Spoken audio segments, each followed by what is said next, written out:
স্বস্তিকা মুখার্জি পর্দায় যেমন বোল্ড, তেমনি পর্দার বাইরেও বেশ ঠোঁট কাটা স্বভাবের তিনি। মুখে যা আসে অনায়াসেই বলে দিতে বেশ স্বাচ্ছন্দ্য বোধ করেন। তার কথাগুলোর মধ্যে সবসময় প্রাধান্য পায় নারী ও পুরুষের বৈষম্যের বিষয়টি।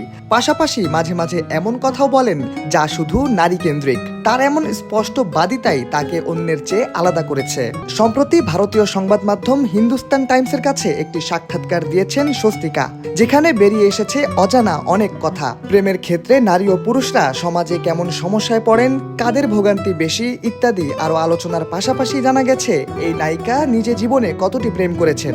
সাক্ষাৎকারে স্বস্তিকা জানিয়েছেন তিনি জীবনে 600-এরও বেশি প্রেম করেছেন, এমনকি সামনের দিনগুলিতে আরো প্রেম করতে চান। কিছুদিন আগে অবশ্য বলেছিলেন তিনি মোট 6টি প্রেম করেছেন। তবে নতুন দেওয়া সাক্ষাৎকারে স্বস্তিকার কণ্ঠে বেরিয়ে এসেছে আক্ষেপের সুর। তিনি বললেন, 6টি নয়, আমি প্রেম করেছি 600টি। আগে যা বলেছি সেটি ভুল বলেছি। কেওড়াতলা যাওয়ার আগে আমি আরো একটি শূন্য এর সঙ্গে জুড়ে দিতে চাই। এটাই আমার জীবনের উদ্দেশ্য। মূলত স্বস্তিকা বাস্তবে যে চরিত্র বহন করেন সেটির বিচারে তিনি কতটা প্রেম করেছেন তা কোনো সংবাদ মাধ্যমের চর্চার বিষয় হতে পারে না।